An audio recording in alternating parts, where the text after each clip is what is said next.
गांव का नाम धर्मपुर। बहुत समय पहले उस गांव में राजू नाम का एक खिलौने वाला था। वो बाजार में अच्छे खिलौने बेचा करता था। अच्छे खिलौने होने के कारण सब उससे खिलौने खरीदते थे। उस गांव में एक और खिलौने वाला था। उसका नाम था कमल। वो राजू से बहुत जलता था। वो यही सोचता था कि कैसे राजू को परेशान किया जाए, लेकिन कमल हमेशा असफल रहता था क्योंकि राजू को खिलौने बेचते हुए देखता रहता था। पापा खिलौने, पापा खिलौने। भैया वो लाल रंग का खिलौना देना मेरे बच्चे को। ये लो बेटा, ये लो। मुझे वो नीले रंग की गाड़ी दे दो अंकल। अरे ये क्या, इतनी भीड़ लगाकर खड़े हैं पर फिर भी मुझसे कोई खिलौने खरीदने नहीं आ रहा है। ले लो, ले लो, रंग बिरंगे खिलौने ले लो। मैं खिलौने बेचता हूँ, कबाड़ नहीं। दाम कम, खिलौना अच्छा। एक बार खरीदने के बाद चले सालों साल।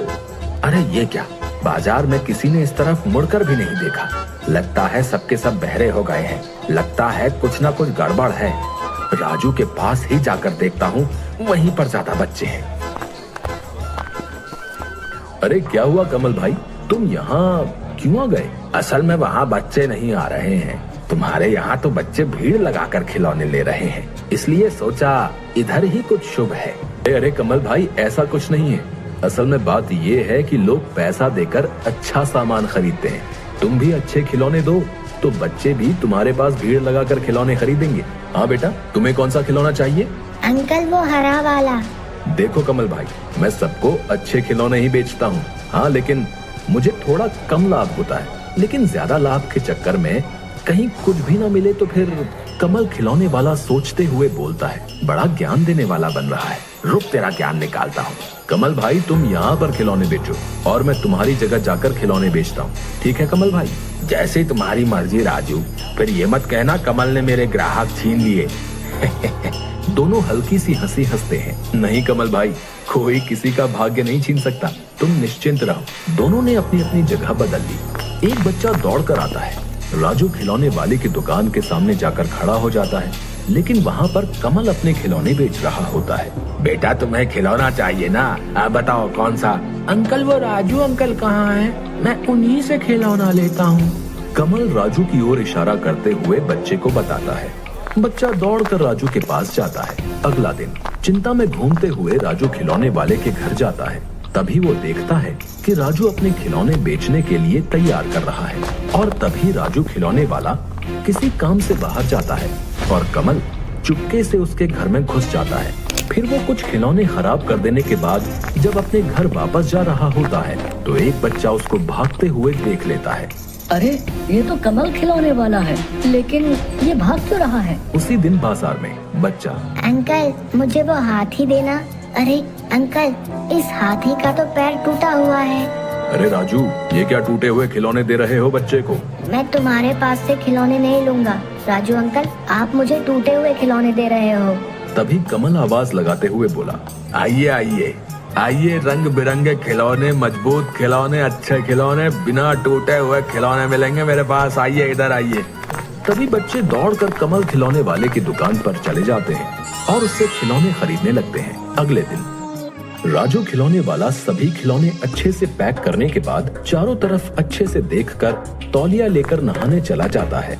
उसके बाद कमल राजू के खिलौने वाली जगह पर आया और कमल ने पहले की तरह ही राजू के खिलौने खराब कर दिए। आज बाजार में कमल के पास भी बहुत भीड़ थी बच्चों की। तभी राजू की दुकान पर, मुझे वो घोड़ा दे दो, लेकिन देखना टूटा ना हो। नहीं नहीं, कल पता नहीं कैसे टूट गए खिलौने, मुझे पता ही नहीं चला। राजू बच्चे को खिलौना उतार कर देता है, परंतु घोड़े की पूंछ टूटी होती है। अरे ये क्या, ये कैसे टूट गया? अंकल देखो, घोड़े की पूंछ टूटी हुई है। लेकिन टूटी कैसे? ये सही है, कल हाथी आज घोड़ा, रोज टूटे खिलौने दे रहे थे। क्यों अंकल, ऐसे खिलौने क्यों दे रहे हो आप हमें? राजू के सभी बच्चे जो उससे खिलौने खरीदते थे वो सभी कमल से खिलौने खरीदने लगे। सभी ने राजू को ठग और झूठा समझना शुरू कर दिया और इधर कमल तरक्की कर रहा था। ये सब देखकर राजू चौंक गया और राजू खिलौने वाला मन ही मन सोचने लगा, ये कमल का ही काम है, लेकिन साबित नहीं कर पाऊंगा। अगर मैं सच्चा हूँ तो एक दिन सबको सच जरूर पता चल जाएगा। कमल खिलौने वाला इसी मौके की तलाश में था। फिर वो मिट्टी के खिलौने बिना पकाए उन पर रंग करके बेचने लगा और लोगों को ठगने लगा और बच्चों को पागल बनाने लगा। अगले दिन हंसते हुए कमल खिलौने वाला अपने घर अरे सुनती हो कहाँ हो, खिलौनों को अच्छे से रंग करो, मैं बाजार जा रहा हूँ किसी काम से। आज तो मैं बाजार में अकेले ही खिलौने बेचूंगा। अच्छा सुनो, आज अगर सारे खिलौने बिक गए ना तो कल हम और ज्यादा खिलौने पर रंग करेंगे। ज्यादा गड़बड़ के चक्कर में पकड़ में मत आ जाइएगा। तुमने क्या मुझे कच्चा खिलाड़ी समझा है क्या? हम खिलौनों पर ऐसे रंग करेंगे कि ना किसी को पता चलेगा कि खिलौना कच्चा है क्या पक्का है, कोई समझ ही नहीं पाएगा और मुझे लाभ ही लाभ होगा। ये बोलने के बाद कमल जोर जोर से हंसने लग जाता है। अच्छा सुनो, फिर तो आप सुनार से कहकर मेरे लिए एक हार तो बनवा देंगे ना? बताइए ना। बनवा दूंगा, तुम थोड़ा सब्र रखो। है समझ गई। कमल की पत्नी गीता ने खिलौनों पर अच्छे से रंग किया। उसके बाद कमल खिलौने लेकर बाजार की ओर जाने लगा। रास्ते में कमल को राजू मिला। अरे राजू, बाजार नहीं जाओगे? नहीं, मैं बाजार नहीं जाऊंगा। मैं उसी दिन बाजार जाऊंगा जिस दिन गांव वाले मुझे बुलाएंगे। राजू दूसरे गांव में गली गली घूमकर अपने खिलौने बेचने लगा। वो जोर जोर से आवाज लगाता। धूप से, गर्मी में उसे बहुत कष्ट होता था, पर इसके अलावा राजू के पास और कोई दूसरा रास्ता नहीं था। राजू खिलौने वाला दूसरे गांव में आवाज लगाते हुए, खिलौने ले लो, खिलौने ले लो, खिलौने ले लो, अच्छे बढ़िया खिलौने, खिलौने खिलौने खिलौने ले लो, खिलौने ले लो, अच्छे बढ़िया खिलौने। कमल रात को घर में लाभ के पैसों का हिसाब कर रहा था और कमल की पत्नी लालची नजरों से देख रही थी। कमल हंसते हंसते कहता है, अरे सुनो गीता, आज सारे खर्चे को छोड़कर लाभ हुआ है 700। कल और ज्यादा खिलौनों पर रंग करना पड़ेगा। आज खिलौने कम पड़ गए बाजार में, सभी बच्चों को नहीं दे पाया। अच्छा सुनो, अपने कालू सुनार से कह तो दिया है ना? कह दूंगा जी, कह दूंगा। महीने के आखिर में ही कहूंगा। काम थोड़ा जमने तो दो। अगले दिन बाजार में, मुझे वो गाय चाहिए काले रंग की। बच्चा खिलौना लेकर बोला, ये क्या अंकल, इसका तो रंग उतर रहा है। क्या? नहीं तो। ये देखो अंकल, रंग मेरे हाथ पर आ गया। हो सकता है, हो सकता है। कल हमने इस पर ज्यादा रंग कर दिया था, इसलिए हो सकता है। छुपकर एक बड़ा आदमी देख रहा होता है। वो बोलता है, रंग ज्यादा करने से तो ऐसा नहीं होता। ये क्या बात हुई? ये तो कुछ गड़बड़ लगती है, छानबीन करनी पड़ेगी। वही आदमी राजू को मिलता है रास्ते में। क्या राजू भैया, बाजार में नहीं बेचते अब खिलौने? नहीं भाई, पता नहीं क्या से क्या हुआ, कुछ भी समझ नहीं पाया।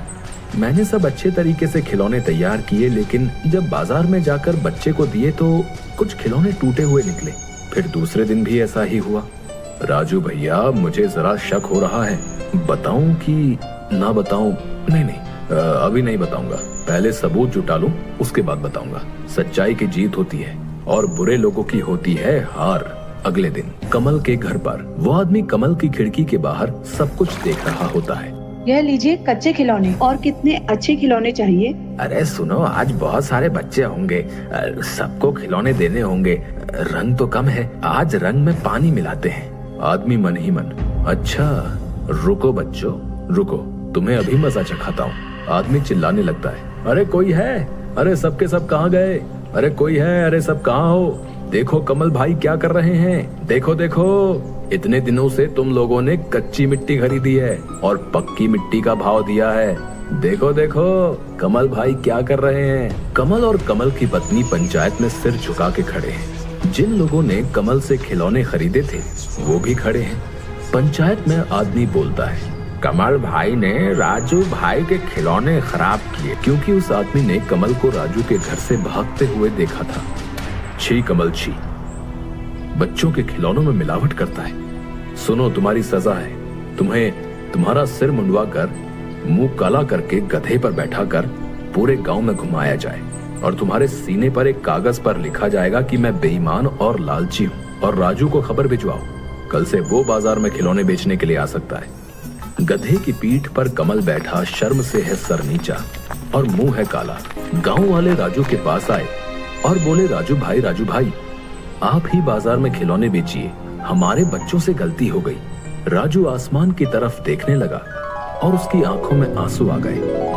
गांव वालों की नजर में अब वो चोर नहीं रहा। गांव के सभी लोगों ने राजू से माफी मांगी और अपनी भूल स्वीकार की। अब राजू के चेहरे पर मुस्कान आ गई। जो सच्चा है उसकी विजय जरूर होती है।